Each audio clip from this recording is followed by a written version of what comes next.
Daily. Taste the Daily. Dia booster சுகரை control பண்ணும், உங்க ஆரோக்கியத்தை மீட்டு தரும். சர்க்கரையை கட்டுப்படுத்துறதுக்கான எளிமையான வழிமுறை, இயற்கையான வழிமுறை. அனைத்து மருந்து கடைகளிலும் கிடைக்கும். நண்பர்களே வணக்கம். குடியாத்தம் குமரன். மாண்புமிகு தமிழக முதல்வர், தமிழ் இனத்தின் தலைவர், திராவிட இனத்தின் தலைவர், தேச தலைவன், national leader, national Dravidian leader, மாண்புமிகு அன்பு தலைவர் தளபதி மு.க. ஸ்டாலின் அவர்கள் திராவிட முன்னேற்ற கழகத்தின் தலைவராக பொறுப்பேற்று இன்றோடு 8ஆம் ஆண்டு வெற்றிகரமாக 8ஆம் ஆண்டில் தலைவர் தளபதி அவர்கள் அடியெடுத்து வைக்கிறார்.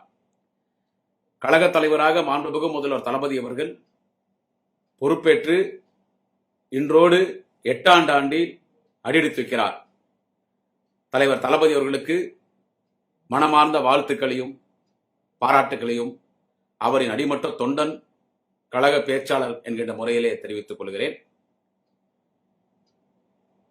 7 வருடங்கள் அவருடைய பணி, 7000 ஆண்டுகள் செய்ய வேண்டிய பணியை 7 வருடங்களிலே தலைவர் தளபதி செய்திருக்கிறார். 7 வருடங்கள் சிறப்பாக பணியாற்றி வெற்றிகரமாக 8ஆம் ஆண்டிலே அடியெடுத்து வைத்திருக்கிறார் நம்முடைய தலைவர் தளபதி அவர்கள். அவருடைய அரசியல் வாழ்க்கை, அவருடைய வரலாறு, அவருடைய உழைப்பெல்லாம் திரும்பி பார்த்தால் இப்படிப்பட்ட ஒரு தலைவன் மீண்டும் பிறப்பாரா என்பது ஒரு சந்தேகம். கலைஞருக்கு நிகர் கலைஞரே, முத்தமிழறிஞர் டாக்டர் கலைஞருக்கு நிகர் கலைஞரே. கலைஞர் போல் இன்னொரு தலைவர் இந்த மண்ணிலே பிறக்க முடியாது என்று நாம் சொன்னோம். ஆனால் கலைஞராகவே நம்முடைய தலைவர் தளபதி இன்னைக்கு இந்த மண்ணிலே மக்கள் பணி ஆற்றிக் கொண்டிருக்கிறார். அண்ணாவின் இதயத்தை தலைவர் கலைஞர் இரவலாக பெற்றார். பெரியார் அண்ணாவாக மக்கள் பணியாற்றினார். இன்றைக்கு பெரியாரின் இதயத்தையும், அறிஞர் அண்ணாவின் இதயத்தையும், முத்தமிழறிஞர் டாக்டர் கலைஞரின் இதயத்தையும் இரவலாக பெற்று பெரியாராக, அண்ணாவாக, கலைஞராக, நம் இனமான பொதுச்செயலாளர், பேராசிரியராக இன்றைக்கு நம்முடைய தலைவர் தளபதி அவர்கள் மக்கள் பணி, கழகப்பணி ஆற்றிக் கொண்டிருக்கிறார். தலைவர் தளபதி அவர்கள் 50 ஆண்டு காலம் உழைத்து, 50 ஆண்டு காலம் தலைவர் தளபதி அவர்கள் உழைத்து இந்த நாட்டின் முதலமைச்சராக பொறுப்பேற்றிருக்கிறார்.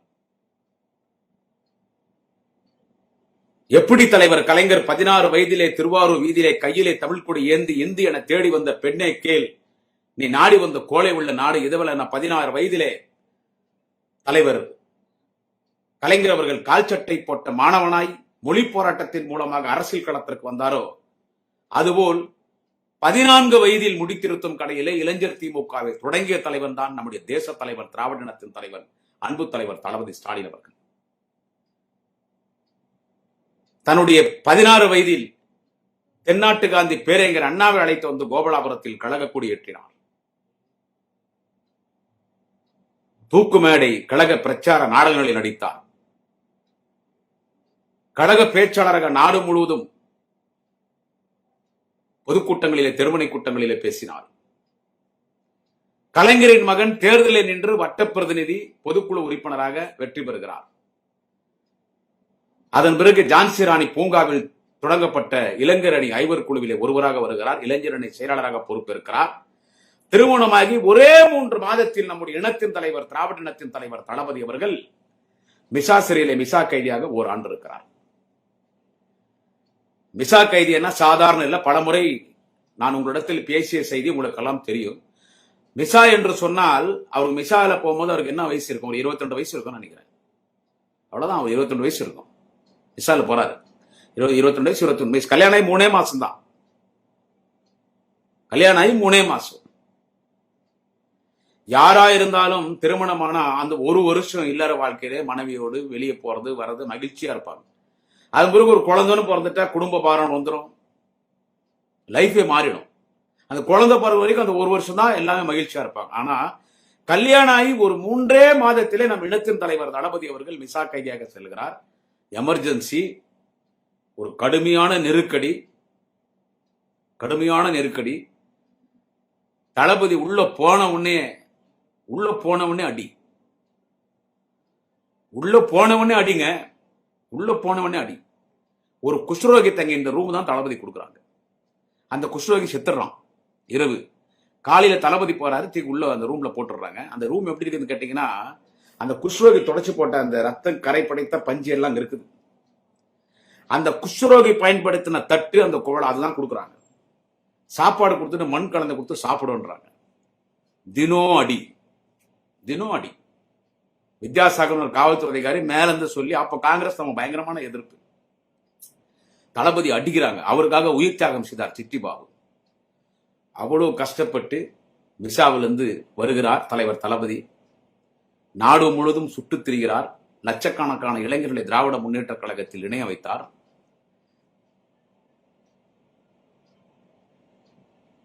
தலைவர் தளபதி அவர்கள் முதல் 1000 விளக்கு தொகுதியிலே நிற்கிறார், வெற்றி பெறுகிறார்.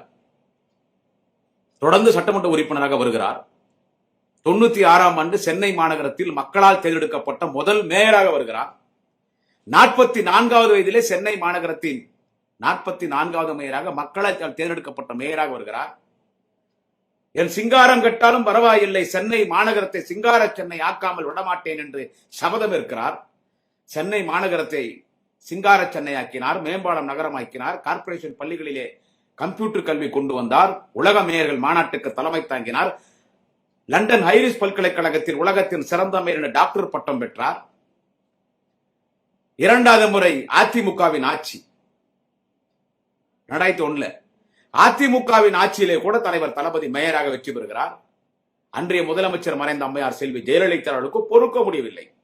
நான் இந்த நாட்டின் முதலமைச்சராக இருக்கிறேன், ஆனால் சென்னை மாநகரத்தின் தந்தை யார் என்று கேட்டால் தளபதி மு க ஸ்டாலின். சென்னைக்கு யார் வந்தாலும், பிரதமர் வந்தாலும், ஜனாதிபதி வந்தாலும், துணை ஜனாதிபதி வந்தாலும், மற்ற மாநில முதலமைச்சர் வந்தாலும், வெளிநாட்டு தலைவர் வந்தாலும் முதல் மேயர் அவர்தான் பூக்கொத்து கொடுத்து வரவேற்க வேண்டும். அதன் பிறகுதான் முதலமைச்சர். இதை பொறுக்க முடியாத முதலமைச்சர் தலைவர் தளபதி அவர்கள் ஜெயலலிதாவை கடுமையாக எதிர்த்து பேசுகிறார் சட்டமன்றத்தில். அப்பொழுது ஜெயலலிதா திரு மு க ஸ்டாலின் அவர்களுக்கு நான் ஒன்று சொல்லுகிறேன், நான் ஒரு சட்டத்தை கொண்டு வருகிறேன். அதாவது ஏற்கனவே சட்டத்தை கொண்டு வரல, தலைவர் தளபதி ஜெயலலிதாவை ஆண்மையோடு தைரியமா எதிர்த்து பேசுறாரு சட்டமன்றத்தில். அப்பவே அந்த அம்மா எந்திரிச்சு நிக்கிறாங்க. ஜெயலலிதா சொல்லணுமா, அப்பயே அந்த அம்மா எந்திரிச்சு நிக்கிறாங்க. எந்திரிச்சு நின்று, ஸ்டாலின் அவர்களே, நான் ஒரு சட்டத்தை கொண்டு வருகிறேன். ஒருவர் ஒரு அரசு பொறுப்பில் தான் இருக்க வேண்டும், ஒருவர் 2 அரசு பொறுப்பில் இருக்கக்கூடாது. நீங்கள் 2 பொறுப்பில் இருக்கிறீர்கள் மாண்புமிகு உறுப்பினர் ஸ்டாலின் அவர்களே. நீங்கள் மாநகராட்சி மேயராகவும் 1000 விளக்கு தொகுதி சட்டமன்ற உறுப்பினராக இருக்கிறீர்கள். முடிவு செய்யுங்கள், மேயரா எம்எல்ஏவான். அந்த அம்மா பேசி உக்காடுறாங்க. செல்வி ஜெயலலிதா அவர்கள் பேசி உக்காடுறாங்க. யோசிக்காம சட்டுன்னு எந்திரிச்சு நிற்கிறார் தளபதி. கலைஞரின் மகன் அல்லவா? எந்திரிச்சு நின்று, நான் மாநகராட்சி மேயராக இருந்தால் சென்னை மாநகரத்தின் மேயருக்காக மட்டும்தான், சென்னை மாநகரத்தின் மக்களுக்காக மட்டும்தான் உழைக்க முடியும். ஆனால் சட்டமன்ற உறுப்பினராக இருந்தால் உங்களின் அடக்குமுறை அராஜக சர்வாதிகார ஆட்சியை நான் எதிர்த்து சட்டமன்றத்தில் பேசுவேன். எனவே மேயர் பதவியை ராஜினாமா செய்கிறேன். நான் 1000 விளக்கு தொகுதி சட்டமன்ற உறுப்பினராக பணியாற்றினேன் என்று சொல்லி மேயர் பதவி ராஜினாமா செய்கிறார். 5 வருடங்கள் எதிர்க்கட்சியிலே தளபதி நாடு முழுவதும் சுற்றி வருகிறார். 2006 கழகம் ஆட்சி மலர்கிறது. ஒரு மேயர் பதவி அம்மையார் செல்வி ஜெயலலிதா பறித்தார். அனைத்து மேயர்களுக்கும் உள்ளாட்சித்துறை அமைச்சராக வருகிறார். உள்ளாட்சி நல்லாட்சி நடத்தினார். ஒரு உள்ளாட்சித்துறை அமைச்சர் என்றால் இப்படிதான் இருக்க வேண்டும் என்று இந்தியாவுக்கே உள்ளாட்சித்துறை அமைச்சர் ரோல் மாடல் தமிழ்நாட்டின் உள்ளாட்சித்துறை அமைச்சர் மு க ஸ்டாலின் என்ற பெயரை பெற்றார். துணை முதலமைச்சரானார். சிறப்பாக பணியாற்றினார். 10 வருடங்கள் எதிர்க்கட்சி தலைவர். நம்மை விட்டு தலைவர் கலைஞர் மறைந்த பிறகு கழக தலைவராக பொறுப்பேற்கிறார். எல்லோரும் சொன்னார், கலைஞருக்கு பிறகு திமுக முடிஞ்சிச்சு, அவ்வளவுதான் அவ்வளவுதான் அவ்வளவுதான் அவ்வளவுதான். கலைஞர் மறைந்த பிறகு கழக தலைவராக பொறுப்பேற்கிறார். இடைத்தேர்தல் நடந்துச்சு. இந்த டிடிவி தினகரன் கூட போன எம்எல்ஏக்கெல்லாம் பதவி ராஜினாமா இடைத்தேர்தல். அந்த இடைத்தேர்தல எப்பவே ஆளுங்கட்சி தான் இடைத்தேர்தல ஜெயிக்கும். ஆனா அதிமுக ஈக்குவலா இடைத்தேர்தல ஜெயிக்கிறோம். நாடாளுமன்ற தேர்தலில் தலைவர் தளபதி தலைமையில் 39 தொகுதி வெற்றி பெற்றோம். 4 வருடங்களுக்கு முன்னால் சட்டமன்ற தேர்தலில் தலைவர் தளபதிதான் முதலமைச்சர் என்று அறிவித்தோம். தலைவர் தளபதி திராவிட முன்னேற்ற கழகம் தனிப்பெரும்பான்மை ஆட்சி அமைத்தது. தமிழ்நாட்டின்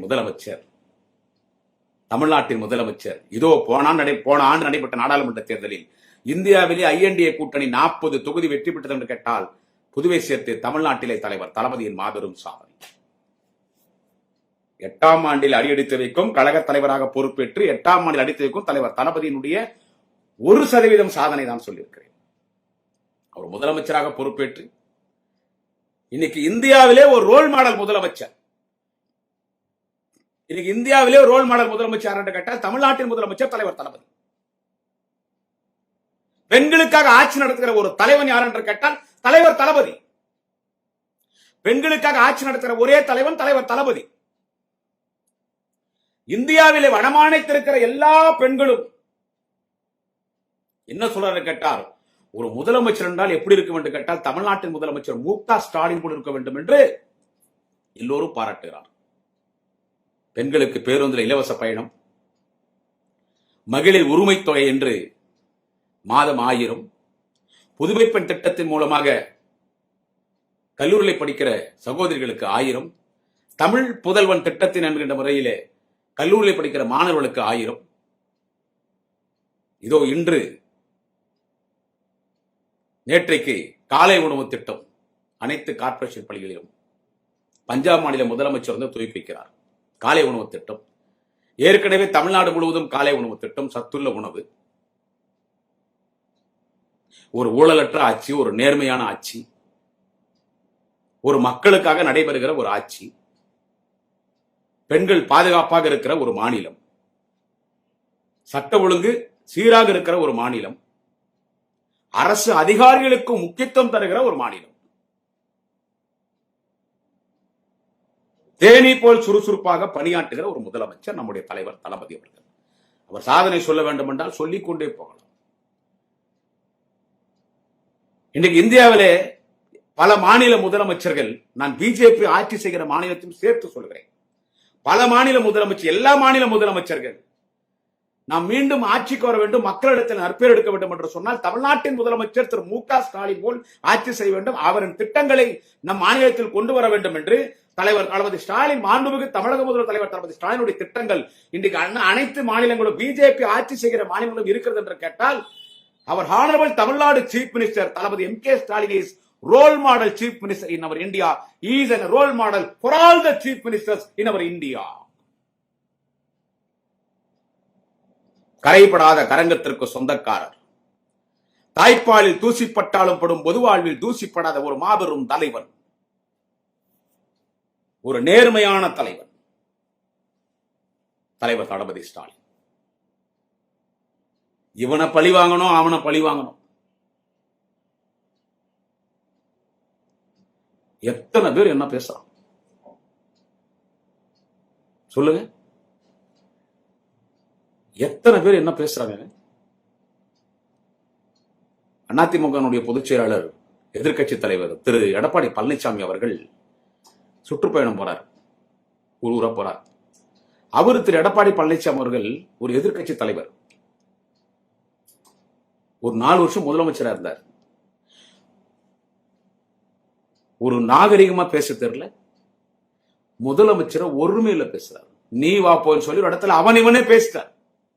அது முதலமைச்சர் சொல்றாரு, ஒருமையில பேசுறாரு, அதை பத்தி எனக்கு கவலை இல்லை, இவங்களுக்கெல்லாம் பதில் சொல்லணும்ன்ற வேலை எனக்கு கிடையாது, எனக்கு நேரமும் கிடையாது, அவங்க என்னன்னா பேசின்னு போட்டேன். என்னுடைய வேலை என்ன, என்னுடைய சிந்தனை எல்லாம் இந்த நாட்டு மக்களுக்கு நல்ல பணியாற்ற வேண்டும், மக்கள் செய்ய வேண்டும், என்னன்னா பேசின்னு போட்டார். இப்படிப்பட்ட முதலமைச்சர் யாருன்னு பார்க்க முடியுமா? எடப்பாடி பேசுறாருங்க, நீ வா போ, அவன் இவன்.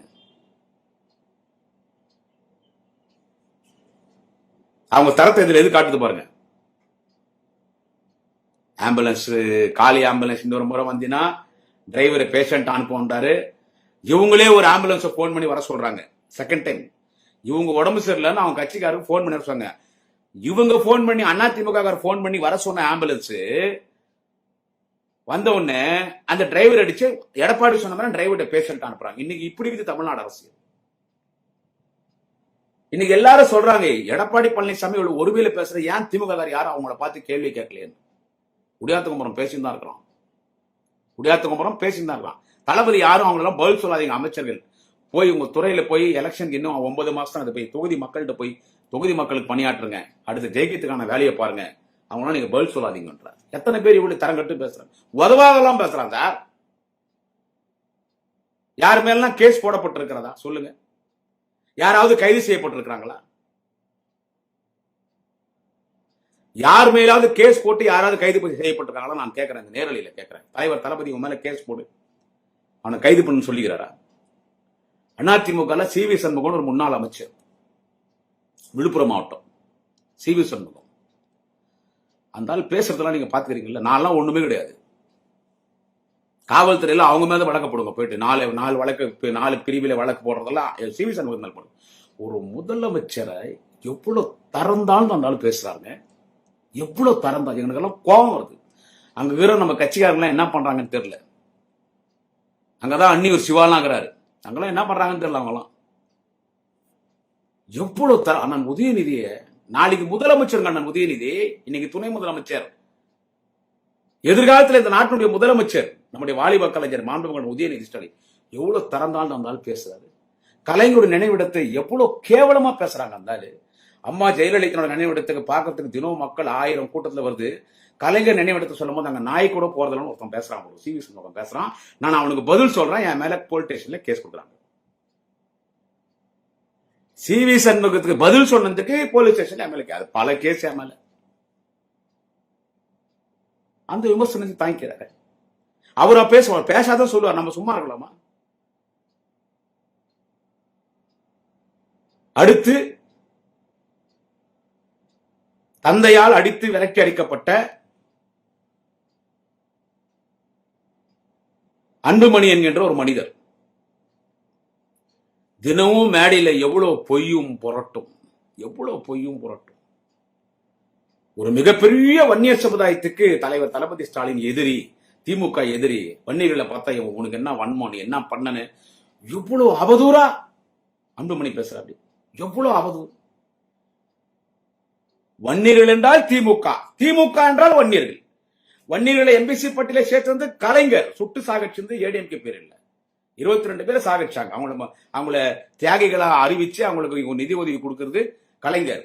அன்னைக்கு இந்த 7 நாள் பாமக நடத்தின போராட்டத்துல இறந்து போன அனைவருக்கும் நன்மை செய்தது கலைஞர். அந்த பொய் வழக்கு போட்டு தள்ளுபடி செய்தார். இன்னைக்கு விழுப்புரத்துல அந்த 21-22 தியாகிகளுக்கு கோவிந்தசாமி மூத்த தலைவருக்கு மணிமண்டபம் கட்டுறது தலைவர் தளபதி ஸ்டாலின். வன்னியருக்கு நல்லது பண்ணது திமுக மட்டும்தான். ஆனா வன்னியர்களுக்கு எதிர்த்து சொல்லி முதலமைச்சர் ஒரு கட்டத்துல அன்புமணி ஒருமையில பேசுது, நீவா போன் பேசுது, அமையவன் பேசுது. ஏன் அன்புமணி மீது வழக்கு போடுங்க, அதையும் தலைவர் தாங்குகிறார்.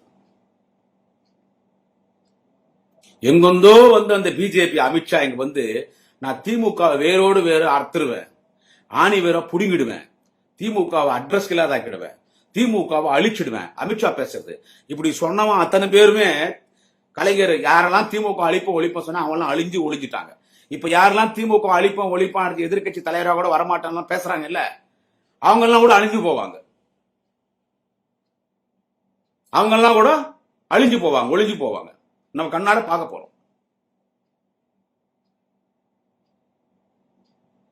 இவ்வளவு விமர்சனங்களை அவர் தாங்கிக்கிறார். ஏன் அவரால் அடிச்சு தூக்கி பழி வாங்க முடியாது? நான் கேக்குறேன், அந்த அம்மா ஜெயலலிதா முதலமைச்சர் யாருமா பேசுவீங்களா? இந்த நடிகர் விஜய் ஒருத்தர் தமிழக வெற்றி கழகம் ஒரு மாநாடு நடத்தினார் மதுரையில.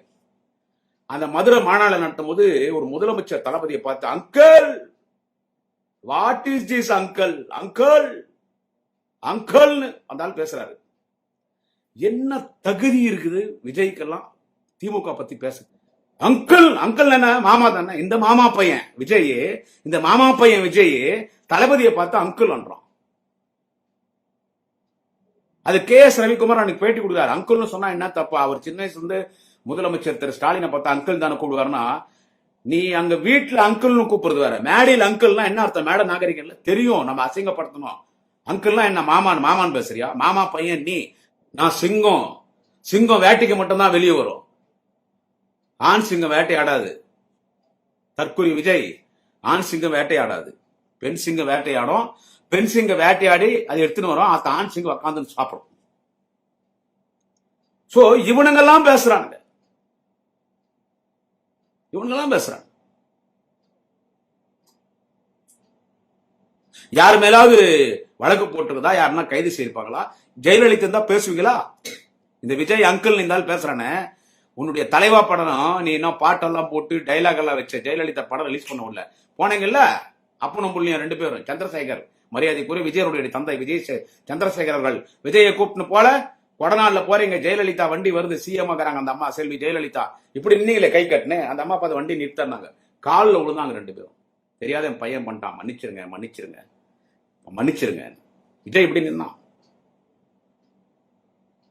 அப்புறம் பாட்டெல்லாம் நீக்கி டைலாக் எல்லாம் கரெக்ட் பண்ண பிறகு தான் படம் ரிலீஸ் ஆகி அன்னைக்கு சொல்றது விஜய் மாமா பையன் இந்த டாபர் விஜய் அன்னைக்கு சொல்றதானே, ஆண்டி ஜெயலலிதா ஆண்டி ஜெயலலிதா பேச வேண்டியதானே, பேட்டா பிச்சு எடுத்துட்டு இருப்பாங்க. இன்னைக்கு இந்த அன்புமணி வாய்க்கிலேயே பேசுறதெல்லாம் அன்னைக்கு ஜெயலலிதா இருக்கும்போது பேச முடியுமா? ஆனானப்பட்ட டாக்டர் ஐயா ராமதாசி அந்த அம்மா அச்சுத்துக்கு வேலூர் ஜெயில போட்டுச்சு.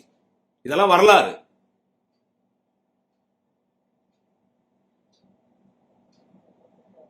இவங்களை யாருமே கண்டுக்காதனால அவன் இஷ்டத்துக்கு ஆடுறான். ஒண்ணு வேணா இந்த அன்புமணி பிரச்சனை எல்லாம் உங்களுக்கு தெரியும். நான் வருத்தம் தான் அந்த ஆளை பத்தி பேசுறேன்.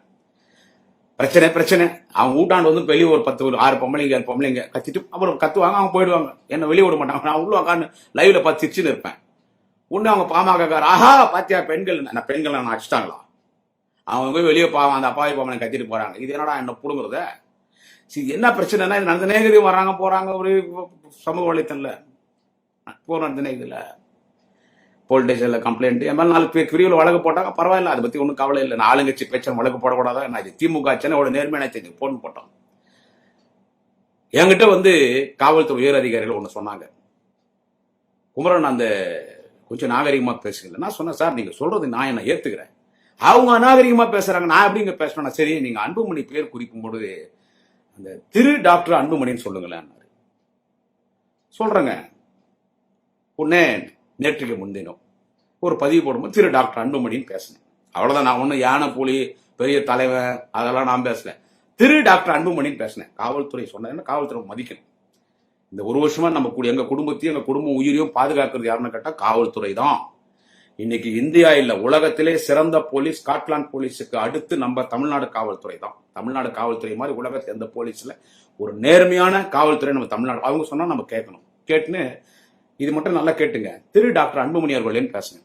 உடனே இந்த பாமக காரனுக்கு எத்தனாங்கடா அப்பா சாமி பயந்து போயிட்டான் பாத்தியா குடியாத்த குமரன், அலைரிட்டா பாத்தியா குடியாத்த குமரன், பனி வெஷ்டம் பாத்தியா குடியாத்த குமரன், இனிமே வெற்றி சேரம் பாரு மேல என்ன பண்ண போறோம் போடா மயிருங்களா. போலீஸ மதிச்சு திரு டாக்டர் அன்புமணி என்ன அதுக்கும் நான் பயந்துட்டனா, அப்படியே அந்த பல்ட்டி வச்சுட்டனா, கதிகலிங்கி போயிட்டான். உடனே போட்டேன் மதி. ஏன்னா பீகாருக்கு தளபதி போனது இருந்தாலும் கிண்டல் பண்ணான். என்ன கிண்டல் பண்ணா இருந்தாலும் அன்புமணி என்ன பீகார தலைவர் போனதுக்கு அங்கதான் போதி மரங்குது, அங்கதான் புத்தருக்கு ஞானம் வந்துச்சு, அங்க போய் உங்களுக்கு ஞானம் வரட்டும், உங்களுக்கு ஞானம் இல்லைன்னு இந்த ஞான சூனியம் அன்புமணி தளபதி பார்த்து கிண்டல் பண்றான். பீகார் போனது ஞானம் வரும் உங்களுக்கு, அங்க போனா ஞானம் இல்லை, அப்பயாவது வந்து ஜாதி வாரி கணக்கு எடுப்பு நடத்துன்னு கிண்டல் பண்றான். அந்த அதுக்கு இன்னைக்கு காலையில பதிவு போட்டேன், விடிகாத்தால் 4 மணிக்கு. நான் மரியாதை திரு டாக்டர் அன்புமணி கிண்டலா பண்றீங்க, பயந்து போய் எங்களை திருன்னு சொல்ல வச்சிட்டோம் பாத்தியா, திருன்னு சொல்ல வச்சிட்டோம் பாத்தியா. காலையிலே போட்டேன், பீகாருக்கு சென்றிருக்கும் எங்கள் தலைவர் தளபதியுடைய பயணத்தை விமர்சிக்கும் தற்கூரி அன்புமணியை உன்னால் எம்எல்ஏவா கூட ஜெயிக்க முடியாதாங்க. இப்ப இனிமே என்ன சொல்ல மாட்டேன், கவலைப்படாதீங்க. போலீஸை மதிச்சு அவங்க சொன்னாங்கன்னு சொன்னேன். நீ இந்த மாதிரி ஆத்தா அம்மா பாத்தியாடா உன்னை நாங்க வந்து பணி வச்சிட்டோன்னு இல்ல போடா, இனிமே சொல்ல மாட்டேன். இனிமே அன்புமணின்னு பேசுறேன். அவர் மரியாதையே பேசினார்னா அன்புமணி அவர்களேன்னு பேசுறேன். அவர் அவன் இவன் இவங்க அவங்க போயாவாயினா நானும் அவன் இவன் இவங்க அவங்க போயாவாயா, அவன் அவர் 2 முறை அவன் இவன் சொன்னா 200 அவன் இவன் பேசுவேன். நான் மரியாதை கொடுத்தேன். நீங்க பேசுறது எத்தனை பேர் பாக்குறான், நான் பேச எத்தனை லட்சம் பேர் பாக்குறான், எத்தனை யூடியூப்ல பாக்குறான். வீட்டாண்டு வந்து 4 பேர் கத்திட்டு போறதெல்லாம் எனக்கு அசிங்கம் கிடையாது, அது உனக்கு தான் அசிங்கம், உனக்கு தான் அசிங்கம். இந்த எம்எல்ஏ எலெக்ஷன் இன்னும் 9 மாசம். அந்த 9 மாசத்துல அந்த பாமக கட்சியே இருக்காது. அன்புமணி என்கின்ற ஒரு தலைவன் எம்எல்ஏவே ஜெயிக்க முடியாது. அன்புமணியே எம்எல்ஏ ஜெயிக்க முடியாது கூட இப்படி. டாக்டர் மிஸ்டர் அன்புமணி ராமதாஸ் அவர்களே, நீங்க எம்எல்ஏவே ஜெயிக்க முடியாதுன்னா அப்புறம் உங்க கூட எப்படி ஜெயிப்பாங்க? விஜயே எம்எல்ஏ ஜெயிக்க முடியாது.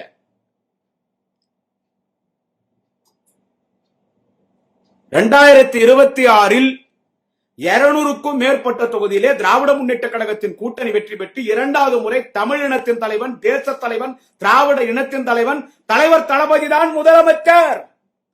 மாண்புமிகு எங்கள் அண்ணன் வாலிப கலைஞர் அண்ணன் உதயநிதி ஸ்டாலின் தான் மீண்டும் துணை முதலமைச்சர். எதிர்காலத்தில் மாண்புமிகு அண்ணன் உதயநிதி ஸ்டாலின் தான் முதலமைச்சர். எங்க 4 அணி நிக்குதுங்க. எங்க சாதனம் எல்லாம் ஒரு பக்கம் இருக்கட்டுங்க. ஒன்னு திமுக அணி, ஸ்ட்ராங்கான கூட்டணி. இந்த கூட்டணி யாரும் உடைக்க முடியாது. திராவிட முன்னேற்ற கழகம் தலையிலும் திமுக, காங்கிரஸ், மார்க்சிஸ்ட் கம்யூனிஸ்ட், இந்திய கம்யூனிஸ்ட், விடுதலை சிறுத்தை கட்சிகள், இந்திய யூனியன் முஸ்லீம் லீக், ஜவஹர்லால் அவருடைய மனிதநேய மக்கள் கட்சி, கொங்குநாடு மக்கள் முன்னேற்ற கழகம், மறுமலர்ச்சி திமுக, விடுதலை சிறுத்தைகள் சொல்லிட்டேன். இத்தனை கட்சி நாங்க இருக்கிறோம். இன்னொரு கட்சி புது கட்சி. சோ எல்லா கட்சி இங்க வருது. எல்லா கட்சி இங்க வருது. சொல்ல முடியாது. மருத்துவர் பாட்டாளி மக்கள் கட்சியின் நிறுவன தலைவர், பாட்டாளி மக்கள் கட்சியின் தலைவர் டாக்டர் ஐயா அவர்கள் கூட திமுக பிரச்சாரத்துக்கு வந்தாலும் வரலாம், நடக்கலாம். சோ எல்லா வாக்கு வகிக்கிற கட்சி தலைவர் தளபதி தலைமையில நிக்குது. ஒரு பக்கம் பிஜேபி, ஏடிஎம்கே, ஒரு பக்கம் விஜய், நான் தான் முதலமைச்சர் விஜய் சொல்லிருந்தோம். ஒரு பக்கம் சீமா. 4 அணிகள் நிக்குது. இந்த 4 அணிகள் நிக்கும் போது ஆட்டோமேட்டிக்கா இப்பவே நாங்க முதலமைச்சர் பதவி ஏற்பாடுக்கு தேதி குறிச்சு வச்சுக்கலாம். இப்பவே நாளைக்கு தேதி குறிச்சு வச்சுக்கலாம். என்னோட அருமை நண்பர் ரங்கராஜ் பாண்டே கிளீனா சொல்லிட்டாரு. யார் ஆட்சிக்கு வருவாங்கன்னா இப்ப இருக்கிற நிலைமை இப்படியே தொடர்ந்தா மாபெரும் வெற்றி திமுக கிடைக்கும். ரங்கராஜ் பாண்டேக்கு திமுக ஆட்சிக்கு வரணும்ன்ற எண்ணம் கிடையாது. தலைவர் தளபதி அவர்கள் 2வது முறை முதலமைச்சர் வரணும்னு எண்ணம் ரங்கராஜ் பாண்டேக்கு கடுகளவும் கிடையாது. Rangaraj Pandey is a blind follower of BJP. He is properly he was born and brought up in RSS. He is a pakka purely RSS. His blood is an RSS. Rangaraj பாண்டேக்கு RSS திராவிட மண்ணா இருக்கக்கூடாது. இது ஆரிய மண்ணா மாத்தணும்ன்றதுதான். பட் இருந்தாலும் இருக்கிற நிலைமை பார்த்தா அதுக்கு வாய்ப்பு இல்ல. திமுக தான் வரும். திரு மு க ஸ்டாலின் தான் முதலமைச்சர் வருவார். அவர் ஆசிரியர் பத்திரிகையாளர் மணி இருக்காருல்ல, அவர் தொடர்ந்து இப்ப 2 நாள் சோசியல் மீடியால பார்க்கலாம். திமுக ஆட்சிக்கு வர்றது எவனாலும் தடுக்கவே முடியாது. 4வது அணின்னு சொன்னா இப்பவே நீங்க முதலமைச்சர் பதவி விழாக்கு நீங்க தேதி குறிச்சிக்கலாம்.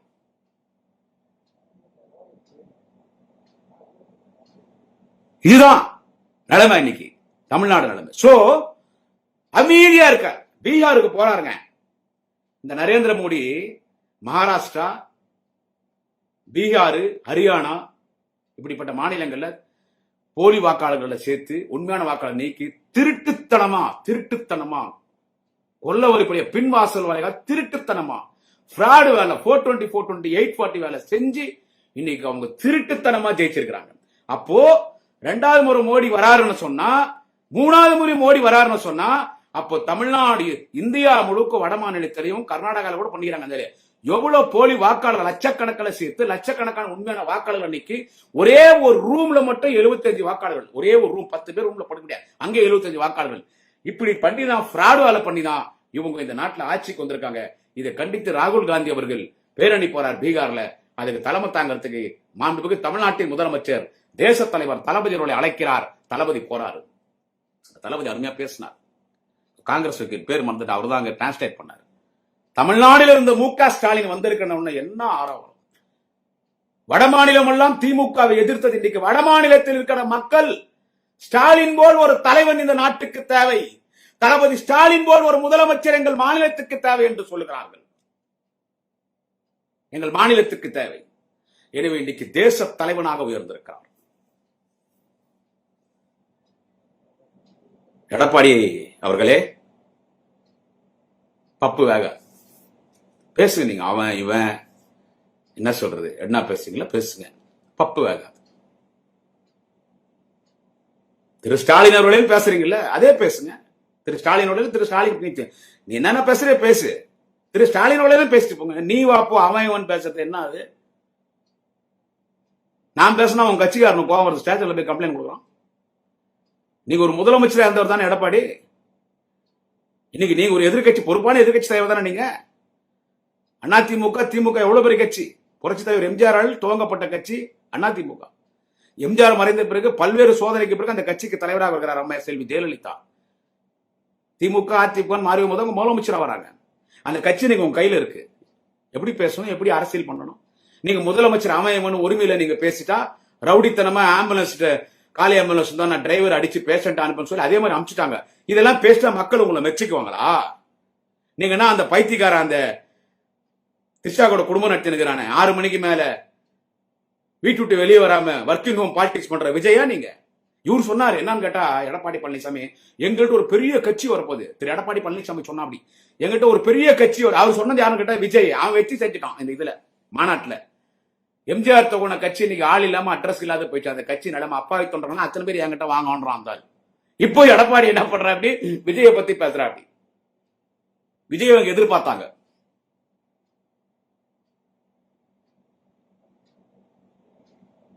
சோ இதெல்லாம் எதுவுமே வேலைக்கு ஆகாது. எதுவும் வேலைக்கு ஆகாது. அந்த அமித்ஷா நம்ம தமிழ்நாட்டில் மீண்டும் மு.க. ஸ்டாலின் முதலமைச்சர் ஆக முடியாது. எதிர்காலத்தில் உதயநிதி ஸ்டாலின் முதலமைச்சர் ஆகவே முடியாது. ராகுல் காந்தி பிரதமர் ஆகவே முடியாது. யார் பேசுறது? அமித்ஷா பேசுறது. உனக்கு என்ன தெரியும் தமிழ்நாடு அரசியல்?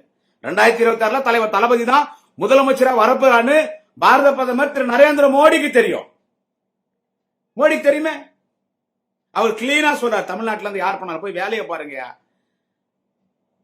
4 எம்எல்ஏ ஒரு 10வது ஜெயிக்கிறதுக்கு பாருங்க போயிட்டு. அங்க தமிழ்நாட்டில் அடுத்த எலெக்ஷன்ல கூட திரு ஸ்டாலின் தாங்க முதலமைச்சர் வருவார். எனக்கு தெரியும்.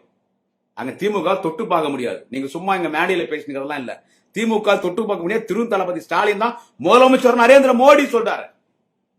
அமித்ஷா திமுக அழிச்சிருவேன், உதயநிதி ஸ்டாலின் முதலமைச்சர் வரவே முடியாது. எதிர்காலத்தில் அண்ணன் உதயநிதி ஸ்டாலின் முதலமைச்சராக வருவார். 2006 தளபதி ஸ்டாலின் தான் முதலமைச்சர் வருவார். தொடர்ந்து நாங்க ஆட்சியில் இருப்போம். இவ்வளவு சாதனைகளை தலைவர் தளபதி செய்திருக்கிறார். அவருடைய கழக தலைவராக பொறுப்பேற்று 8ஆம் ஆண்டிலே வெற்றிகரமாக அடியெடுத்து வைக்கிறாரே. இவ்வளவு சாதனைகளை செய்திருக்கிறார். எத்தனை எதிரிகளை அவர் சமாளிக்கிறார். இன்று இந்தியாவிலே பிரதமர் மோடியாக இருக்கட்டும், யாராக இருக்கட்டும், இந்தியா முழுவதும் யாரை சுற்றி அரசியல் இன்றைக்கு நகர்கிறது, யாரை வைத்து அரசியல் செய்கிறார் கேட்டால் திமுக தலைவர் தளபதி ஸ்டாலின் சனாதனத்தை ஒழிப்பேன் என்று பேசிய மாண்புமிகு துணை முதல்வர் வாலிப கலைஞர் உதயநிதி. திமுக பேசினாதான் இன்னைக்கு இந்தியாவில் யாரா இருந்தாலும் அரசியல் பண்ண முடியும். அப்புறம் எங்க டுபாகோ ஏன் பேச மாட்டாங்க? திமுக பேசினாதான் அரசியலே நடத்த முடியும், அரசியலே பேச முடியும். 2026 திமுக தான் ஆட்சி. 200 தொகுதிக்கு மேல ஜெயிக்கும். எதை பார்த்தும் குடியாத்த குமரன் பயப்பட மாட்டான். பயப்பட மாட்டான். என் தலைவன் தளபதியை யார் உரிமையில பேசினாலும் வெற்றி செய்வேன். சோத்துக்கு உப்பு போட்டு சாப்பிடுறேன். உண்மையான திமுக காரன் பிறந்தவன் எவன் பேசினாலும் விட மாட்டேன். தலைவர் தளபதி மரியாதையா பேசினா மரியாதையா பேசுறேன். திரு மு.க. ஸ்டாலின் அவர்கள் என்ன எதிர்கட்சி தலைவர்களே திரு என்று பேசுகிறேன். ஆனா அன்புமணியை பேச மாட்டேன். மற்றவங்களெல்லாம் பேசுறேன், மற்றவங்க எல்லாரும் பேசுறேன். மாண்புமிகு முதல்வர் மு.க. ஸ்டாலின் அவர்கள் என்ன நானும் மாண்புமிகுன்னு பேசுறேன், உயர்த்திறன் பேசுறேன், வணக்கத்துக்குரியன் பேசுறேன். நமக்கு யாரா பதில் சொல்ல போன இறங்கி பேசினா முன்ன பேசின விட நான் பிளாட்பாரத்துக்கு கீழே இறங்கி பேசுவேன், கிரவுண்ட்ல எல்லாம் இறங்கி பேசுவேன். 2026 திமுக தான் ஆட்சி. என் தலைவன் தளபதி தான் முதலமைச்சர். வேலூர் 5 தொகுதி அடிச்சிடுறோம். வேலூர் மண்டலமே அடிக்கிறோம். நான் வேலூர் மண்டலம் ஏனென்றால் வேலூர் மண்டல பொறுப்பாளர் மாண்புமிகு பொதுப்பணித்துறை மற்றும் நெடுஞ்சாலைத்துறை அமைச்சர் அருணை மாநகரத்தின் அருணையாளர் அருணையின் செல்வம் தலைவர் தளபதியின் முதன்மை தலகர்த்தர் தலைவர் தளபதி இதய சிம்மாசனத்தில் நிரந்தரமாக வீற்றிருக்கிற தலைவர் தளபதி கையிலே வைத்திருக்கிற ஆயுதம் வேல். வேல் என்று பொறுப்பு பெயர் கொண்ட மாண்புமிகு அண்ணன் ஏவா வேலு, அண்ணன் ஏவா மாண்புமிகு அண்ணன் ஏவா வேலு வேலூர் மண்டல பொறுப்பாளர். அத்தனையும் அடிக்கிறோம். வேலூர் மாவட்டத்தில் 5 அடிக்கிறோம். இங்க வேலூர் மாவட்ட திமுக செயலாளர், அணைக்கட்டு தொகுதி சட்டமன்ற உறுப்பினர், மக்களின் தொண்டர்களின் பாதுகாவலர், எங்கள் குடும்ப அண்ணன் இளம் புயல் ஏபி நந்தகுமார் எம்எல்ஏ. 5 அடிக்கிறோம். வேலூர் மண்டலம் அடிக்கிறோம். தமிழ்நாடே அடிக்கிறோம். தமிழ்நாடே ஜெயிக்கிறோம். விஜய்க்கு சொல்றேன், மாமா பையா கூட்டி கொடுக்குற மாமா பையா நீயே ஜெயிக்க மாட்ட. ஒரு தொகுதிக்கு 2000-3000 ஓட்டு வாங்குவேன். இந்த 2026 அரசியலும் காலி, சினிமாவும் காலி. போ திரிஷாவோட போய் குடும்பம் நடத்து போ ஹைதராபாத்ல. 8ஆம் ஆண்டில் வெற்றிகரமாக திராவிட முன்னேற்ற கழகத்தின் தலைவராக அடியெடுத்து வைக்கும் மாண்புமிகு தமிழ்நாட்டின் முதலமைச்சர் வரிப்புடி பட்டாளத்தின் வரலாற்று நாயகன் முறுக்கி நலிகளின் பூர்வகட்ட தலைவன் ரத்த தடாகத்தில் பூத்திட்ட குறிஞ்சிமலை நாயகர் திராவிட முன்னேற்ற கழகத்தின் 2ஆம் கலைஞர் திராவிட முன்னேற்ற கழகத்தின் வாழும் கலைஞர் திராவிட முன்னேற்ற கழகத்தினுடைய வாழும் பெரியார் திராவிட முன்னேற்ற கழகத்தின் வாழும் அண்ணாவாக தலைவர் கலைஞர் நிதியத்தை இரவலாக பெற்றிருக்கிற இந்தியாவின் முதன்மை முதல்வர் இந்தியாவின் சிறந்த முதல்வர் தேச தலைவர் திராவிட இனத்தின் தலைவன் நமது மாபெரும் தலைவன் தலைவர் தளபதி மு.க. ஸ்டாலின். வாழ்த்துக்கள் தலைவா. உங்கள் பின்னால் கோடிக்கணக்கான தொண்டர்கள், தமிழர்கள் மட்டும் இல்லை, வடமாநிலம் கர்நாடகா, ஆந்திரம், கேரளா, ஒட்டுமொத்த இந்தியா உன்னை விரும்புகிறது தலைவா. ஒரு முதலமைச்சரும் எப்படி இருக்க வேண்டும் என்று சொன்னால் தமிழ்நாட்டின் முதலமைச்சர் தலைவர் தளபதி மு.க. ஸ்டாலின் போல் தான் இருக்க வேண்டும். இந்தியா உன் பின்னால் இருக்கிறது தலைவர் தளபதி அவர்களே, இந்தியா உன் பின்னால் இருக்கிறது. நீதான் அனைத்து அரசியல் தலைவர்களுக்கும் ரோல் மாடல் தலைவா. வாழ்க வாழ்க வாழ்க வாழ்க. 2026 200 தொகுதிக்கு மேல் வெற்றி பெற வைத்து உங்களை முதலமைச்சர் சிம்மாசனத்தில் தமிழக மக்கள் அமர வைப்பார். வாழ்க தலைவர் தளபதி. நன்றி வணக்கம். குடியாத்தம் குமரன். நாளை இன்னொரு பதிவிலே சந்திக்கிறேன்.